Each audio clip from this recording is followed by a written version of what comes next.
はい、おはようございます。901です。901。お一人でよろしいですか？はい。朝ごはんはバーフェです。芋ヨーグルトだ。アロエ。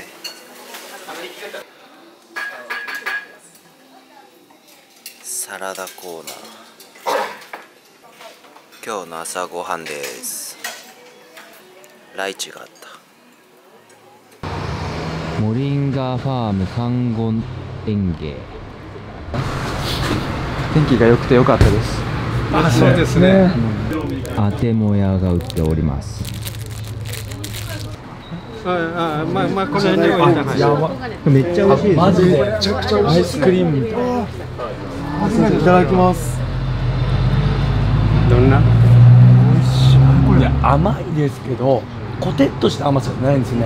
でね、こっちの畑がね、10年以上農薬肥料いろんなの全く使ってない畑で、こっちの畑はもう5年以上耕さないでそのまま同じところに同じのをどんどん植えていきます。でこれが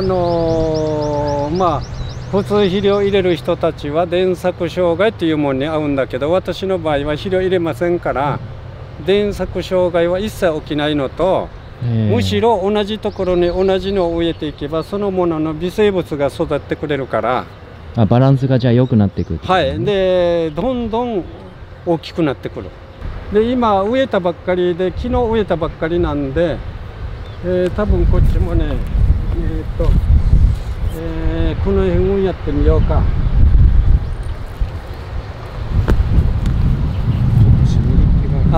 誰かまず押してみて。やりましょうか。これ押せばいいですか？まずもっと押してみて。嘘。南半球ぐらいまで行っちゃった。やばいこれ。マジか。でこの辺は朝太陽が出るまではキノコがいくらでも生えてます。太陽が出たらキノコっていうのは姿消しますから。キノコですか？はい。この畑から先ほど見たでしょこれ。あれがボコボコで出てきます。でもこの光が来るとなくなっていくんですか？そう。でもそこにまだ菌はいるわけだから。全世界菌はいっぱいいるけど、それがくっつくのがあるかないかの話だから、それを育てるか、私の場合は利用していくわけで、この菌の根っこが実は空気とか窒素分を土の中運んでるから、私は何もしなくていいわけ。中がもうすごい綺麗になってるってことですよね。そう。このすごい本当踏んでみるとなんですけど、ふっかふかする。ふっかふかマジで。もう朽ちてるな。ハウスの前であれしよう。岩崎のあれも行くでしょ。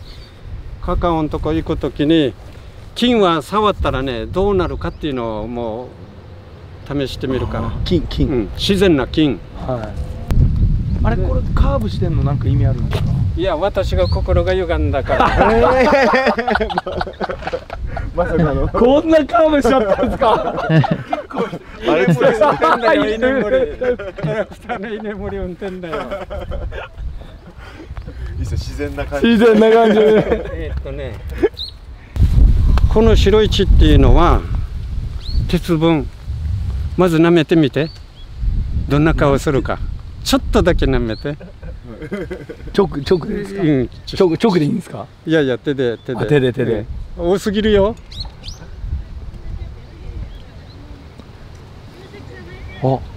苦い。でも、そんなにきついに苦いではない。でね、普通のこういう野菜っていうのは鉄が空気と触れると酸化するよね。だから茶色くなる、切り口が。皆さんはスーパーで切り口が茶色くなってると古いと思って買わないでしょ。そうですね。反対なんだよ。あれが力があるんだよ。普通スーパーのはこうやって切ってもこれが出ない。出ないです。はい。これ1週間以上出る。置いといて。そうでし野菜のょ血ってことですもんね。う。やばいっすね。でこれは腐れない、枯れていく。ね。なんか発酵と腐敗みたいな感じですよね。そう、これがは発酵した畑で作った野菜なんだよね。こうした畑で。こういっぱい出てきますね。誰か手空いてる人。入ってます。はいはいはい、これをこうやってはいほどいてください。で、はい、で乾かしてどんな感じで？全然変わらない？変わらないです。サラサラなサラってない？サラですね。元よりサラサラなってない？なってますね。何これ。何これ。あ、やばいですね。これがとってもいいんだよ。かゆいところこうやれば。アトピーとかも治る。そうそうそう。水虫も。良くなる。うん。すっごいですね。本来はね、もっともっと白い菌がくっついてるべきなんだよね。今だいたいこれで1300鉢ぐらいは置いてあります。で選んだ品種が、約2年目から芽が出て収穫できるって言われてるんですけど、ただ肥料とか一切使ってないんで、普通よりもしかしたら1シーズンぐらい遅いかもしれないと赤嶺さんから教えていただいてるんで、まあ、それは別に急ぐ問題じゃないんで、ゆっくり状態見ながら育てて、これを畑の方に地植えしていって育てるっていう、そういう感じで今準備をしてます。で農薬とか使ってないんで不思議なんですけど、他のこのハウスの中にある植物で虫とかが葉っぱ食べなくてもカカオの葉っぱは大好きで寄ってくるんで、それの対策とかは結構神経は使うんですけど、沖縄にもともとなかったからみんな噂になっちゃったなんかよくわかんないけど新しいのなんか美味しいのあるぞみたいな。なんでここだけに来るのってよくわかんないけど噂が口コミで。口コミでもしかしたら虫の世界も。農薬使わない方が成長は遅いんですか？農薬は関係ないですけど、肥料肥料を入れると早くなる。その代わり余分な成分もいっぱい土の中とか木の中、葉っぱに入っちゃうんで、それに虫がやってくるんですよ。なるほど。はい、それは他のさっき赤嶺さん見てもらった葉物野菜でも果物でも何でも同じです。一緒ですね。はい、だから農薬と肥料を使うやつはいわゆるお肉料理でいうとフォアグラみたいな感じですね。無理やり肥料とかで育てて、で余分な成分に虫が喜んでくるっていう、そのパターンなんで、あげなければ虫とかは最小限の量です。はい、ここら辺が新芽の出方なんですけど、これ緑ですけど赤くなってくるのが新芽のパターンですね。でカカオに関しては落葉樹で年間を通してどんどん葉っぱが出てきたら下にこうやって溜まって新しい芽が出てくるっていう、そういう植物なんです。それってなんか自分たちのその湿ったのを守りたいっていう。そうですね。下でやっぱりカカオ畑に行くと分かりますけど、下がもうこの葉っぱでわーって覆われてるんで、天然の腐葉土がもう一面にできてるって感じなんで、ふかふかの土にはなってきます。ハワイ島でカカオを育ててる人はなんかすっごい風に弱いから、はい、周りにバナナを全部植えてガードして、みたいなね。それは自分たちも同じ考えで、南米とかの方でハリケーンとかが来ないところは4メーターとか5メーターにカカオを育てられるんですよ。ただそれ沖縄だったら自殺行為なんで、先週来たような強い台風が来ると根っこからもうひっくり返されます。だから2メーターとかまでに2メーター3メーターまでに抑えないとダメ。プラス周辺はそういうやっぱり風よけとか風対策しないと無理ですね。自然栽培のサトウキビの畑です。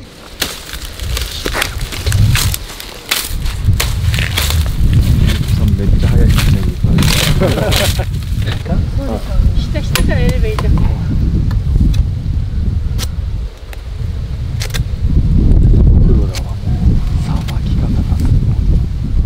さい頃は食べ物がかじって、ああね、みんな台湾も行ってましたね。ちっちゃい時はかじってたんで。学校内とかでみんなね、そうそうそうそう。してっていうのは。今度から中に入ってもこう広場作るぐらい食ったり。音が立たないところに真ん中ここに行って。わからないところに行って。捕まえて、捕まえて、捕まえて、中学捕まえて、おるよ。はい。これいいですか。もうかんないかんない。歯でかむ、歯で。そう、きっと。もっと根っこは甘いよ。根っこはもっと甘いよ。これがこれになったと。そうですね。まさに同じものですね。もう同じものですね。もうこれを絞って、でその汁をたくさんの時間をかけてこう煮詰めていくんですけど、そうするとこう結晶化がどんどん始まって、これは少し水分を多めに炊いてもらってるんでしっとり中してるのが分かると思うんですけど。はい、じゃあそういうことで。ありがとうございました。こういう交流がきっかけで本当またあなたのこの地域がつながっていくっていうのが本当になんかいいつながりが生まれてよかったです。ありがとうございます。もう本当に僕らに学ばせてもらってます。ありがとうございます。はい、お世話とこ失礼しました。ありがとうございました。ありがとうございます。そしてカフェにしてる人が多いですけど、普通に住んでる人もセラード行った時もいっぱいいるので。今日のお昼ご飯はプラウマンズランチベーカリーです。いいな。やっぱゲットがいろんなところに入ってるんですけど。台湾もゲットありますか？沖縄といえばゲットなんですよ。これがゲットの匂いなんですけど、すんごいいい匂いで。本当だ。よくムーチーといってお餅包んだりとかするんですけど。抗菌作用とかがあるので、沖縄ってすごい高温多湿なので、いつもこれに包んで味噌とかお餅とかなんかご飯とか。わらみたいな感じで。笹寿司みたいな。それにちょっと匂いも。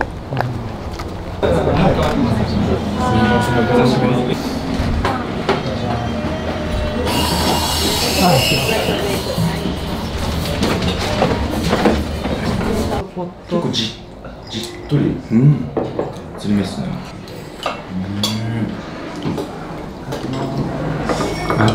しました。道の駅。ぜひ農産物売り場までお越しください。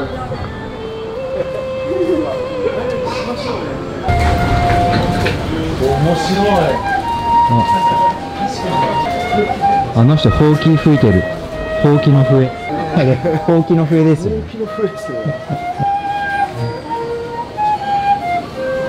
あ、ちゃんと沖縄の曲をいろいろ売ってます。シークワーサー、ロジパインが売っている。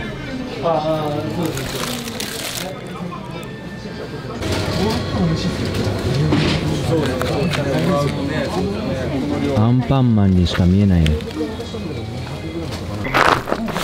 名前はなんていうのかな。名前はじゃあお会いして高島さん。高島こんにちは。はじめまして。徳田と申します。よろしくお願いします。入っちゃうの間ですが徳田です。似たような犬がもう一匹。もう一匹いた。お利口にしてるんです。あれは話すといろんなものを捕まえてる。お願いします。ありがとうございます。お邪魔します。とんでもないです。こっちもやっぱりケツ取られてから歩いてる感じで。なんか車通る直前を前横に行ったりするんですよ。それで結構ね。これがこうちょっと黒なんですけど、この赤茶というかあれが琉球犬がめっちゃ琉球犬。確かに赤い、ちょっと赤い、茶色。若い時真っ黒だったんですけど、年取ったらこの辺はイノシシがすごいんで、イノシシがいる。フェンスやらないと農業できないですね。入ってくるんだ。最初はノイローゼになるかと思うくらいもうやられて、土が良くなればなるほどミミズが増えて食べに来る。それをもうイノシシが。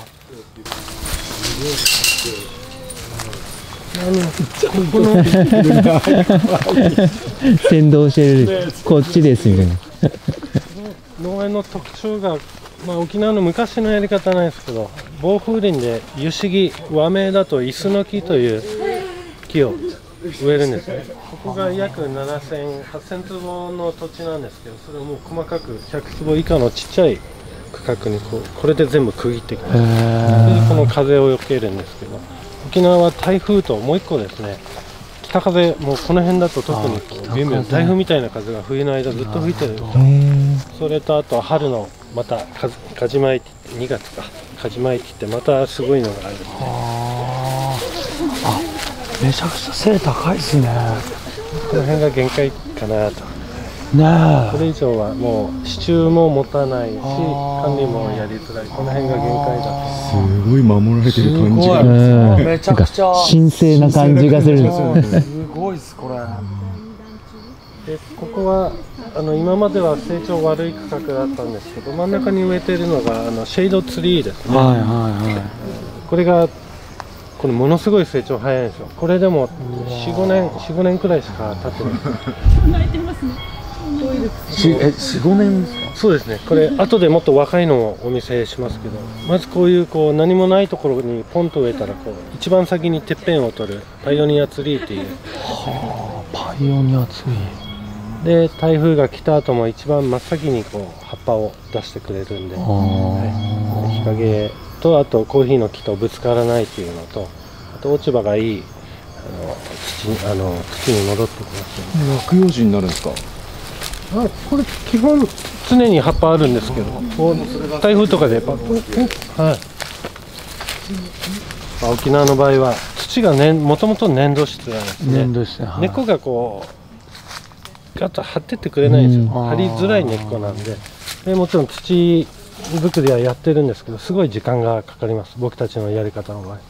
それと風があるんで、風で簡単に倒れるから、こうやって全部支えられてるんですか？全部に支柱してます。最初は竹を支柱に、もう本当はこういう金属農園に入れたくなかったんですけど、最初竹でやってたらですね、1年でダメになっちゃう。落ちてるんですよ。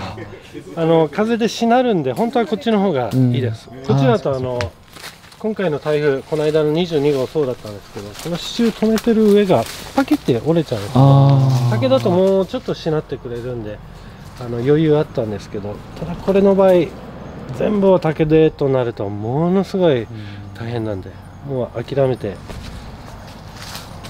これもちゃんと実がなってる、緑だけど、どれぐらいの量なんですか？これ本数でいうと800本です。800本ですか？800本で僕と優子の2人で800本、限界追われてるくらいですね。本当ですか？ちょっと追いつかないくらいです。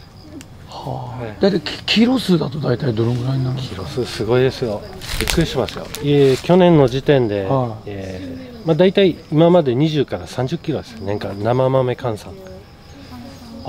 というのは、まず1個はじゃあ800本全部生木かっていうとまだこんなのもあるんで、それで、生木から取った収穫量を平均するとですね 100g 前後なんですよ。そうなるとちょっと成績は外国と比べると悪すぎるかなと。で1個の理由がですね、まず夏の暑い時に雨一切降らないんで、ちょっとその間にダメージ受ける豆がだいぶ出てきちゃうんです。どのぐらいの期間は雨降らないですか？真夏7月8月の雨っていうのがちょうど肥大期、こっちの肥大期に当たるんですけど、その時に雨降んなくて、その時は水はどうするかって言ったらスコールか台風を待つしかない状態なんです。もちろん散水はしてるんですけど、ちょっと追いつかない状態です。とあと冬はかなり寒いんで、冬のダメージとで、1個は環境的なもんで収穫量が少ないっていうのと、今、僕たちと県内ほとんどがそうなんですけど、未生でどんどん種取ってくるんですね。種というか苗を、これいろいろ農業に対する考え方でみんな変わってくると思うんですけど、うちはもう未生をできたら続けたいんですよ。でそうなると未生の場合血統がどんどんばらついてくるんで、そういった意味で例えばこれはもう 200g 取れてもこっちは花つきが悪いとか、そういうのを含めてトータルするとやっぱり100ぐらいですね。トータルで100ぐらい。平均が平均年間で、平均1株から100グラム。これがまあその一般的な世界的なコーヒー農家と比べるとちょっと少なすぎる感じですね。今後も生産量って部分ではなかなか伸びないですか？その800本から100グラム取れば、まあ単純計算で80キロ。まあ80キロ本当に取れるかどうかってこう実際見てるとやっぱりばらつきも多いんで、その辺が目標とするところなのかな。80から100キロくらい3桁いったら大万歳じゃないですかね。今の僕たちのこの環境と技術だとその辺がとりあえずの目標ですね。2年前ぐらいからそうですか。コーヒーに切り替え8年前、もう10年経つけど。コーヒーで行こうって決めたのが7、8年前、7年くらい前ですかね。あ、7年ぐらい前。その前は違うなんか農産物。基本パパイヤをやってて。パパイヤ。ちょっと早いですね。早いのなかった。かわいい、大きいでも。味わかるんで、サンプルでもすごいコーヒーの匂い。あ、パボニーがある。ジャスオーガニック認定書。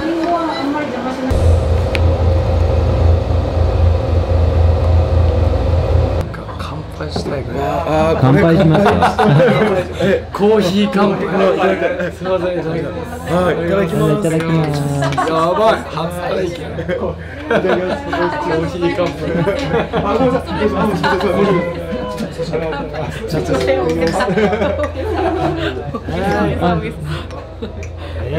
なんかマンデリンというかマンデリンね、マンデリンっぽい匂いがすごい。でも本当に素敵。ありがとうございました。ありがとうございました。よろしくお願いします。よろしくお願いします。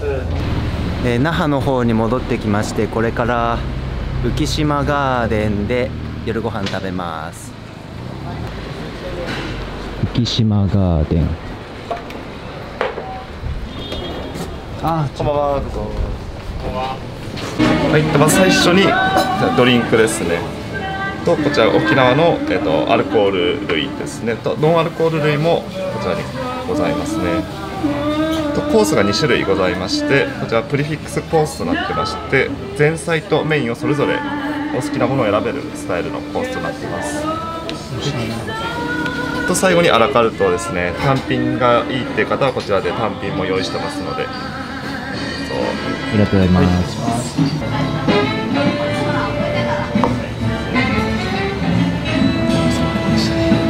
まず手前のお寿司がですね、冬瓜で作ったお寿司でございます。お醤油と梅酢で漬けたものをいただきますね。隣が大山で採れましたタイムサイ県産のタイムでございます。お醤油でそのままの味を楽しんでください。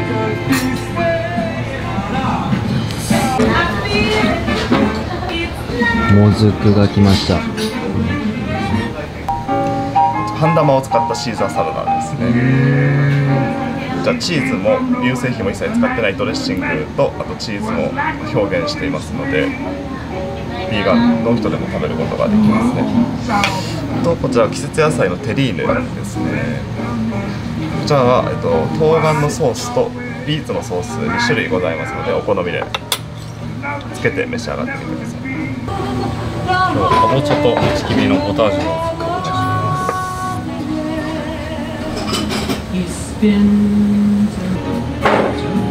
パスタが届きました。これ何でしたっけ？カツレツです。カツレツ。はい。何で作ってるか分からない。タコライスです。雑穀のハンバーグです。こちらは梨とおからのケーキですね。ごちそうさまでした。ごちそうさまでした。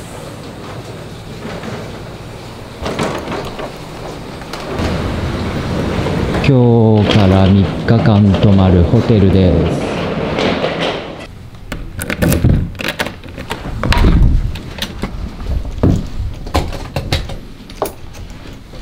す。お、すごい思ってたよりモダンな内装だ。トイレとシャワールーム。でもね、昨日と今日はちょっと慌ただしかったですね。多分明日と明後日はもうちょっとゆっくり回れると思います。では。